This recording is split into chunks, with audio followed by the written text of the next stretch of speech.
talking this morning. I surrender my all to you so you can use me. Matthew 10 verse 37 says, if you love your father or your mother more than you love me as in God, your son or your daughter, you are not worthy of being mine. If you refuse to take your cross and follow me, you are not still worthy of being mine. If you cling to your life, you will lose it. But if you give it up for me, you would find it. Hallelujah. This is a very strong passage of scripture that when the Christian reads it, if not for verse 39, you'll be scared. That says that if you want to hold on to anything, you would lose it. But if you let go of everything for God, you would gain it. Hallelujah. If you love your father more than children, possession, whatever it is, more than God, he says you are not worthy of God. And when he said like that, his disciples started thinking. In Mark chapter 10, verse 30, his disciples, they said, in 28, they said, then Peter began to mention that he and all the other disciples had left behind. We have given up everything to follow you. And Jesus replied, I assure you that everyone who has given up house, brothers, sisters, or mother, or father, or children, or property, for my sake and for the good news, will receive now in return 100 times over houses, brothers, sisters, mothers, children, in this world, and they shall receive eternal life in the world to come. But many who seem important now will be less important then, and those who are considered less important here will be very important then. Hallelujah. Job can give us a complete life testimony to this fact that he lost everything being faithful to God, and that he received more than he lost. First, Jesus said, if you love anything more than him, we are not worthy to be his own. And then he has told us that if we give up all these things in which he's telling us to give up for his sake, he comes back to tell us that we would have it all and much more. So it's a kind of complete statement for Christians. It's just so complete that you don't need to bother about losing anything, because you actually are not losing. Hallelujah. You actually are not losing. You are just giving up to get something far more better. And if we have a complete comprehension of this discussion, Jesus is saying here, that will shift our Christian life to a different atmosphere. As Christians, we struggle every day between our reputation and God's reputation. We struggle every day between our desires and God's desires, because our flesh is an enemy to God. So as Christians, we have this constant daily battle between doing what we want to do and what God wants us to do. And our song says this morning that I give myself so you can use me. And if you didn't know why you have to give yourself for God to use you, Romans 14 verse 8 says that, turn your Bibles to Romans 14 verse 8 and hear what it says. It says, for 7 says, for we are not masters of our own when we live or when we die. While we live to please the Lord, and when we die, we go to be with God. So in life and in death, we belong to the Lord. Christ died and rose again for this very purpose, so that he might be Lord of those who live and those who are dead. That passage of scripture still tells you and I that whether we like it or not, first, we do not own authority over ourselves, because Christ died for this very purpose, to possess ownership of us. So we just have to respect the rules of Romans 12 that says we must be living sacrifices to the Lord. And when Paul said that, he asked that, considering the thing God has done for us, is that too much? And while I was trying to consider the things God has done for us, I thought of considering the thing he has done for us while we are not Christians, because somebody will say that is for Christian. As I'm an unbeliever and I have not received Jesus, I do not owe God my life. But that is not true. Whether you are a Christian or an unbeliever, consider what God has done for us. Let's consider what God has done for us, being not Christians yet. Being not Christians, we owe God ourselves because he sustains our life. Whether you acknowledge God or not, the Bible says you know that your life is not yours, it's created by God. So scientists or biologists, or how they call them, they say your body produces 100 billion cells every day. Those who like money, you understand the magnitude of that amount every day, without which you cannot stand. You would be vulnerable to all manner of sickness. If you have a wound, it will never dry, without which you are completely finished immediately. So every day our body constantly produces that amount of cells to keep ourselves running. So even if I accept Jesus Christ or not, I'm indebted to God for my life here on earth. Though after you die, you still go to hell, but you still owe God, if you're a Christian or not. And then if you're a Christian now, you owe God double for your physical life and for your spiritual redemption. So Paul says, consider all what God has done for you. Is it too much for God to ask for your life back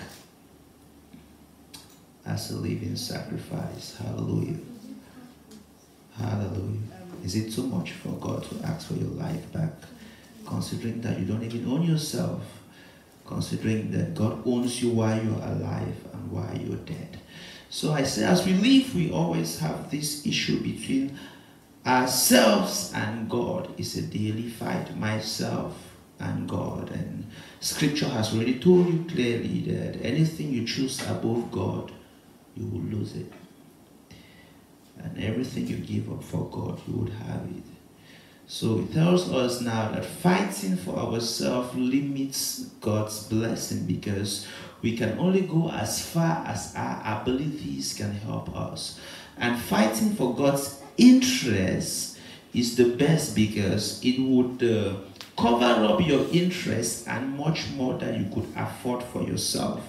I'm still trying to give us reasons why we would live as a living sacrifice. I would define the living sacrifice to us before as a sacrifice that is alive but has no control over itself, or its control comes from the owner.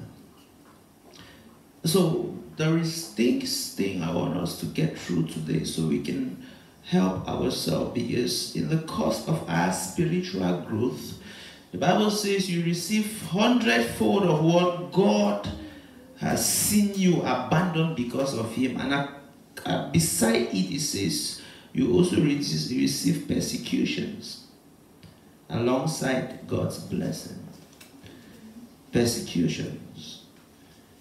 And if you build a life or a career so successful and you forget to build yourself, you will just one day be like this house that was built without a foundation.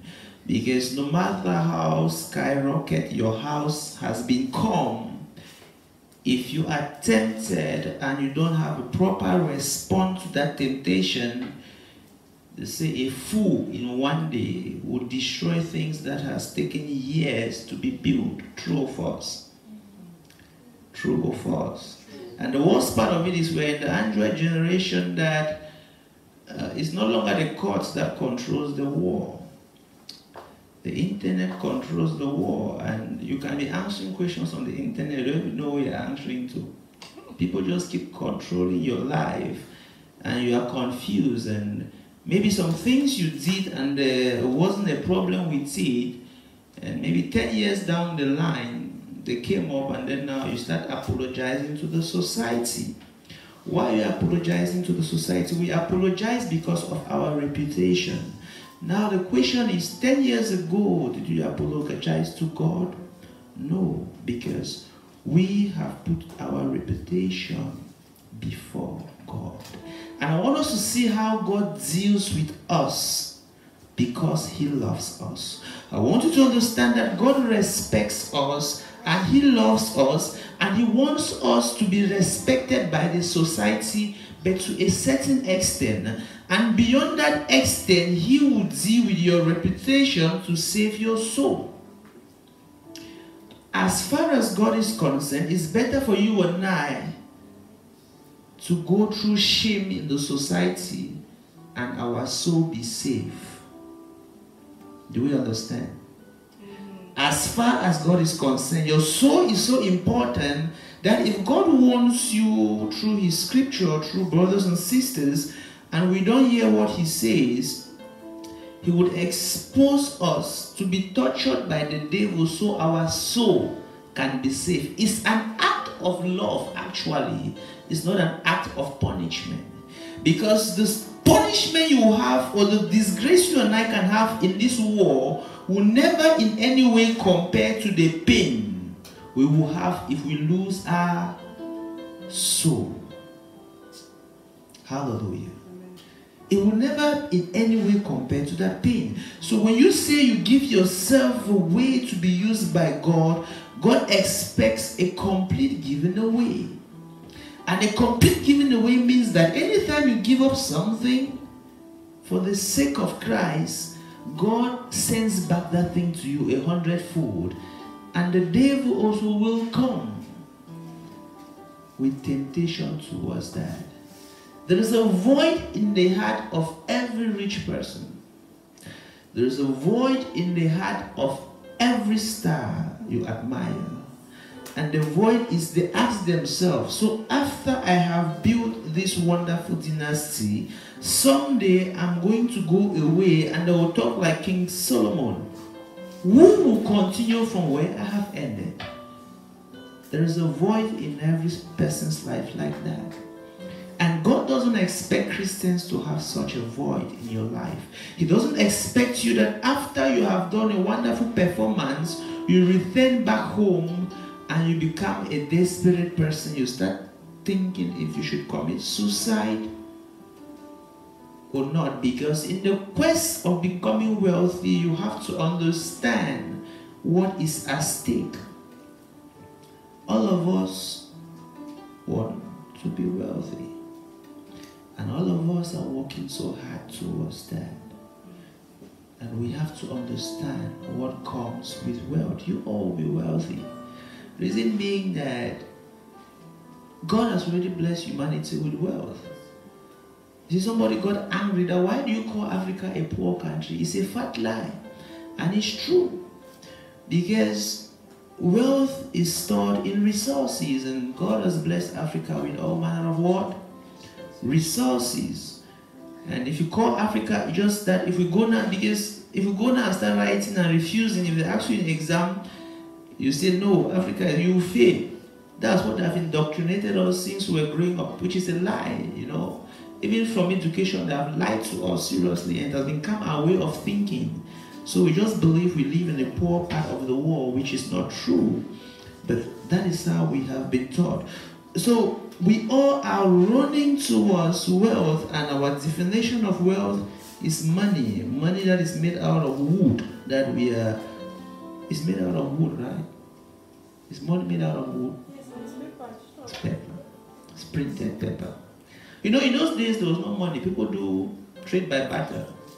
But since there was a problem in measuring, and I don't know if I should give you how many yams to take how many cups of beans and stuff like that, they had to bring money into play so that we can have a good measuring unit.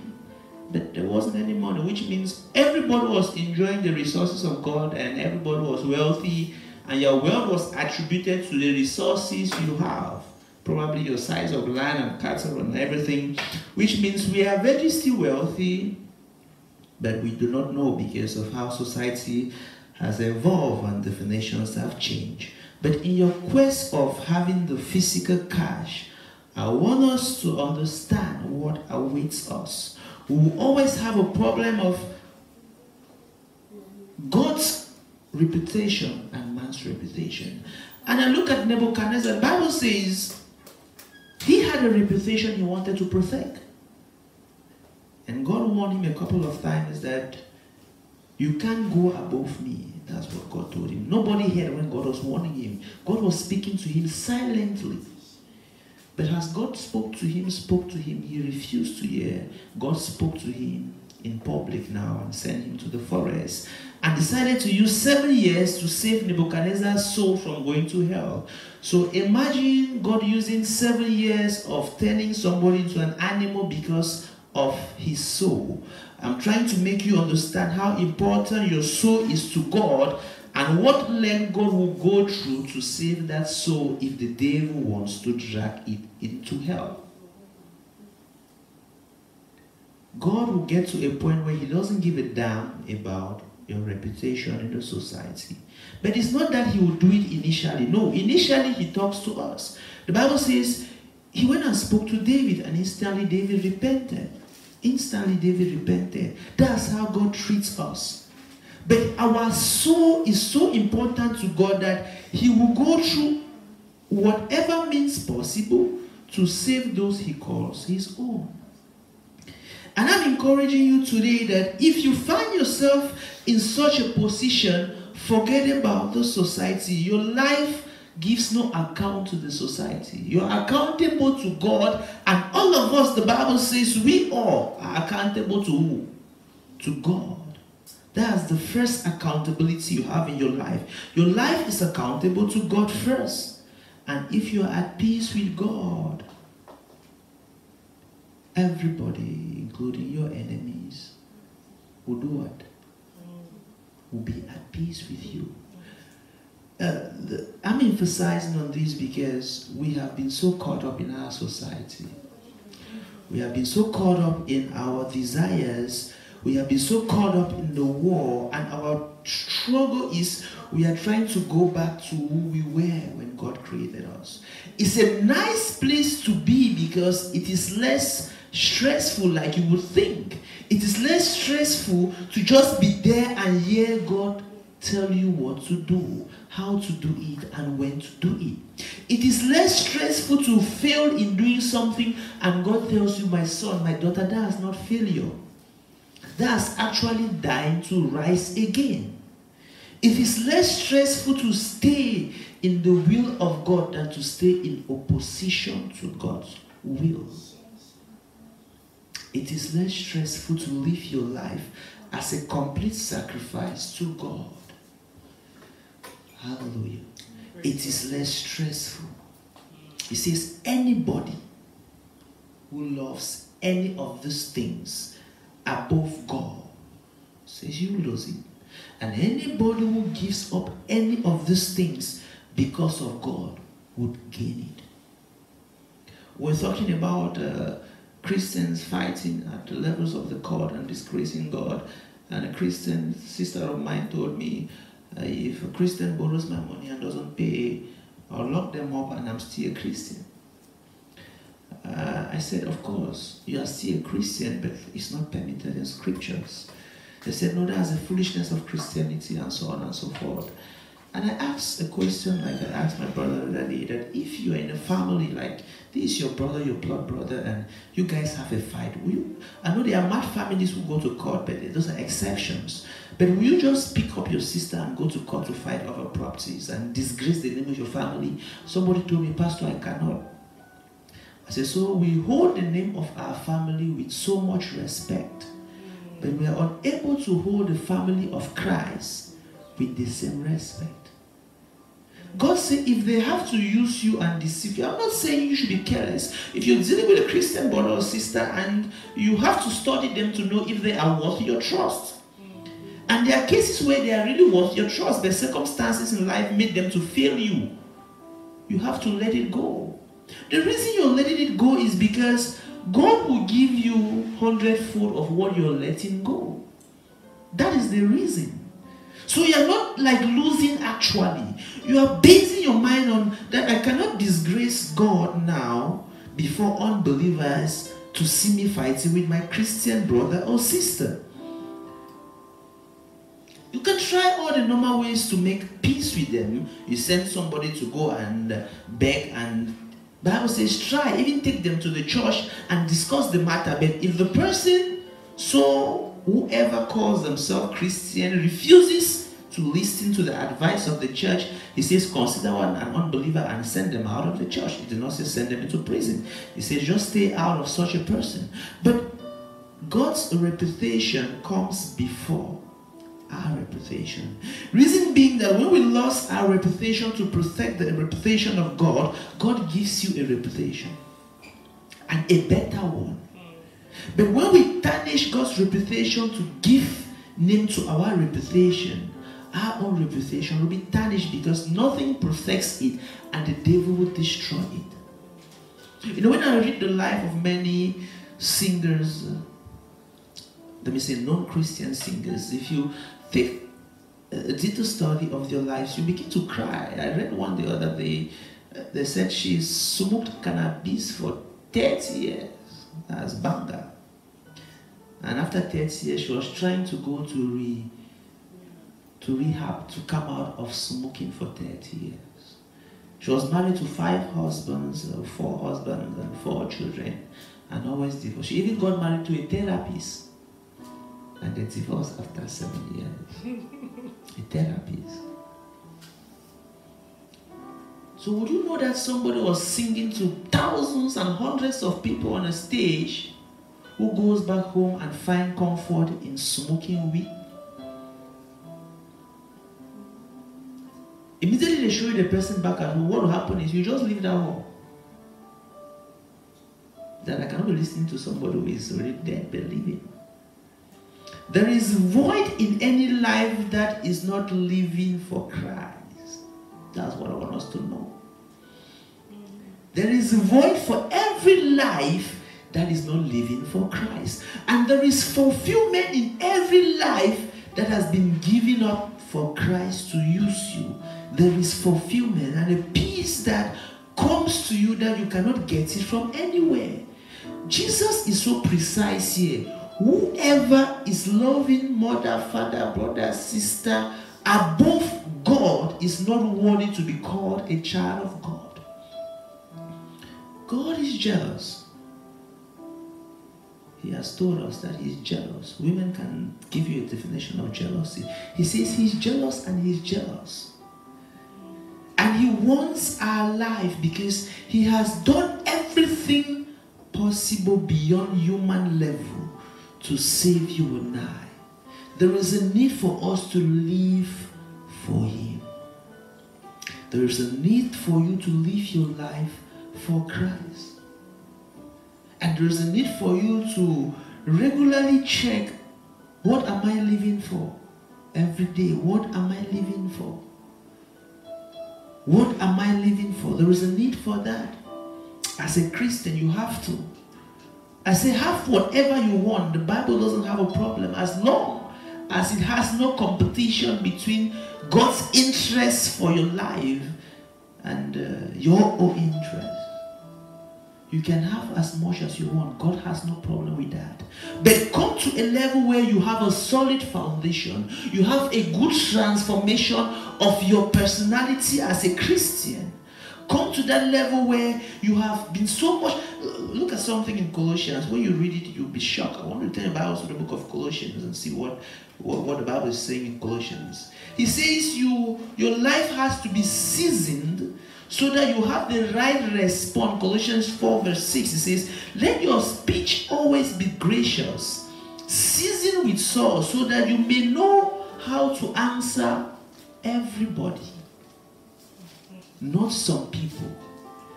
I want you to understand that spiritual growth says in James 1:26 that if you claim to be religious and you cannot control your tongue, you are fooling yourself, and your religion is what? Worthless. So, as a Christian, you get transformed so much so that when people even provoke you unconsciously, you really know how to respond nicely.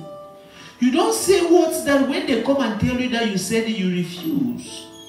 Or you don't say words that when they ask you that, did you really say this? You become scared that, what happened to me? When we become so proud in life, we begin to make errors that in 1 minute, in 1 second, you can do an action. You know, I saw something that they say a guy, he was kind of slight accident and was trying to fight with somebody and destroy the person's phone. I had to buy a new one, almost 800,000 to 1 million. The police will go and buy the phone for a short minute or seconds. A phone he himself didn't have. But he had to buy it for somebody because he couldn't control his temper. And he said it's because the person provoked him, no problem, but they didn't spoil your phone. So you provoked and you got out of hands and you have to pay 800,000 francs for 3 minutes misbehavior. The Bible says, let your speech be always, not sometimes. It means it's a level of spiritual growth that is a different level. He says, so that you have a right response, not for your brother and sister, no. Not for your siblings, no. For both believers and unbelievers. You remember the Bible says, even when you go in front of authority, say nothing. God will tell you what to say, when to say. That is spiritual growth. The growth of the church is the growth of the persons in the church. You grow spiritually. So much so that you have the right answer to give to people at all times. Won't you be happy to know that somebody insulted you and you turn and look at the person and say, God bless you? God bless you doesn't mean anything. They cannot implicate you with that statement. Say, God, nobody can implicate you with that. It's a very nice statement. Or say something now that it becomes a word that is pursuing you for the rest of your life. Spiritual maturity. So now you are giving up even your rights for the sake of God. You know, the Bible says in the book of Romans, it says, when he's talking about food, that says that you shouldn't have to cause somebody to backslide or feel have a problem with your salvation simply because of your ability to want to eat. He says, don't take your food and destroy somebody's salvation that God has given. He says, don't make God punish you for something you did that is right. There are things we do that are not wrong. They are not mentioned in the Bible as sin. For instance, the Bible says every workman deserves his wage. So you can go and perform somewhere and they have to pay you because you deserve it, and they crook you and then you misbehave and it affects the faith of some weak Christians. God will hold you responsible. That's what I want us to understand. God will hold you responsible because he says now that you could not even let go of your right. Paul is saying in 1 Corinthians 7 and 8, he says, my right is that as a pastor, you must pay me. My right is that I can do this. He says, but I cannot in any let my rights get into the way of the gospel. He says, I cannot let my rights become an obstacle for the gospel of Christ. So now we are giving up our rights when they become in opposition to the flow of the gospel. Your rights are not sins as a Christian. Your rights, your basic rights are not sins. But when your right is going to oppose or is going to affect the faith of a weak Christian, the Bible says, give it up. But you are not losing it because you're going to have it 100-fold in this life. And God will give you eternal life with Jesus. So when you come to that position also that you need to fight for your right, I want you to understand, is this my behavior now that I'm going to display? Is it going to affect the life of a Christian who is struggling with Christ?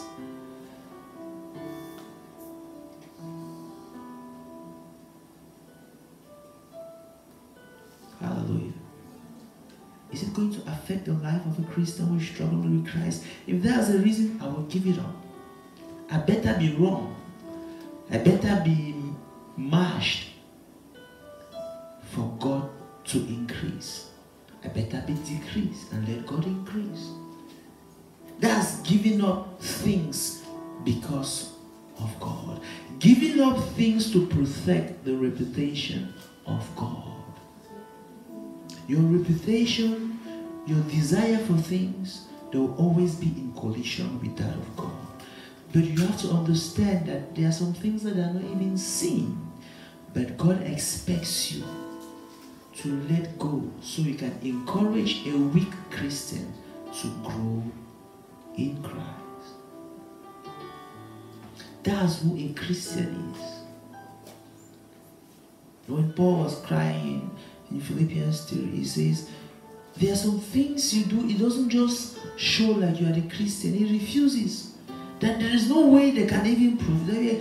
The Bible says every Christian family should fight to grow in love and protect themselves. That's what the Bible says. That every Christian family, that's your goal. That every Christian family should fight to grow, to lean on one another and help one another to stand to their feet. Every Christian family should fight for that.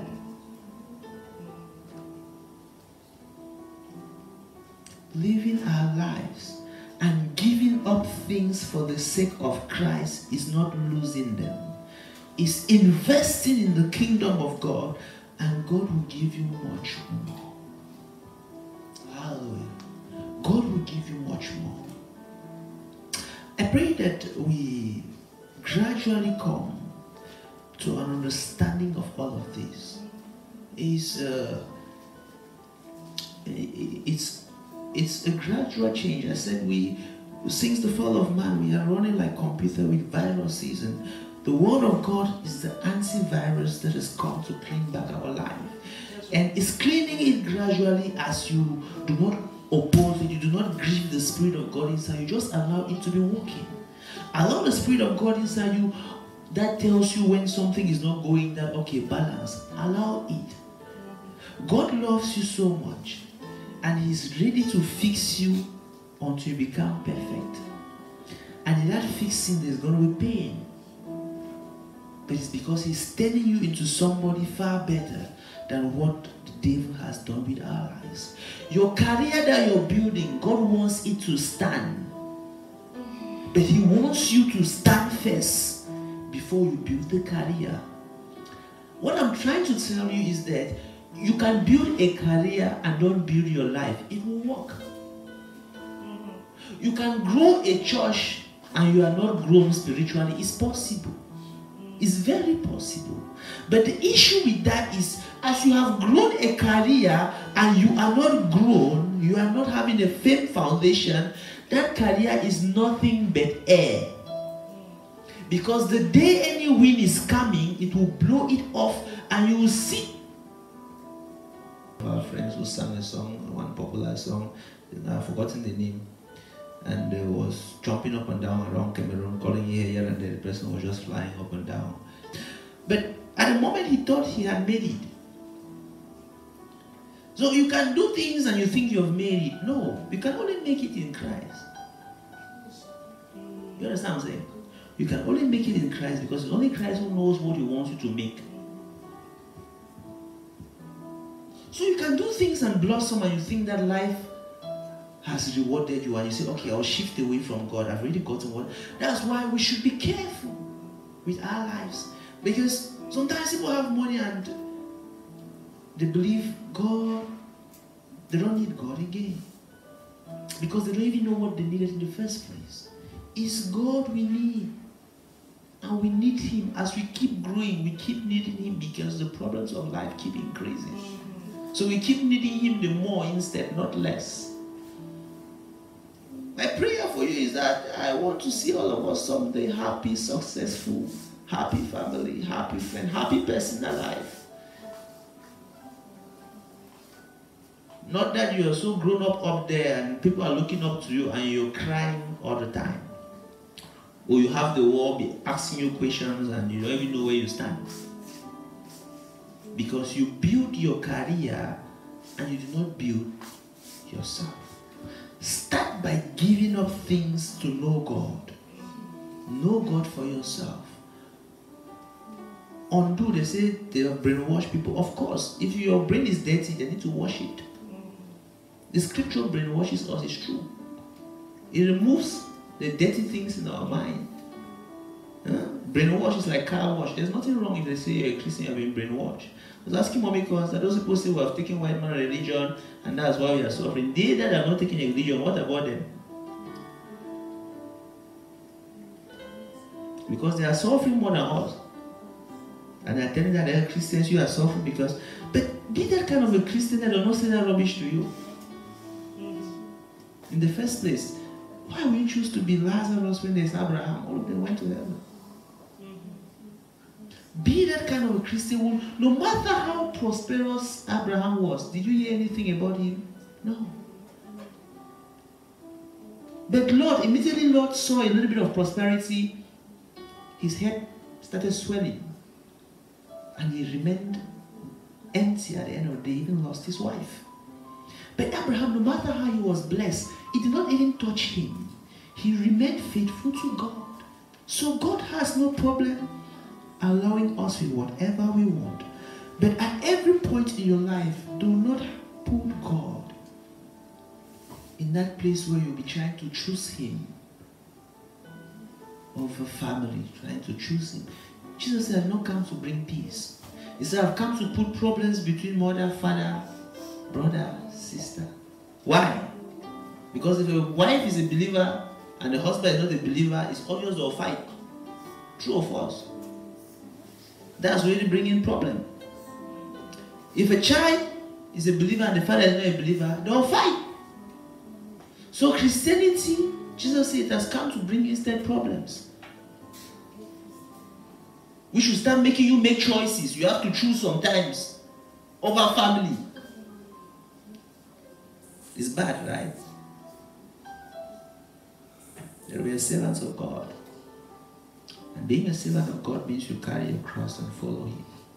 So I encourage you, we'll be doing this throughout this month, but I encourage you that you understand that your life is not your own. Whether you are alive or you are dead, you don't own yourself. We don't own ourselves. Whether alive or dead, God owns us now and owns us after. So if it's worth it to sacrifice your life for him, if it's worth it to give everything you have to God, let him use you as he sees fit. And that's the best use you can ever have for your life. Hallelujah.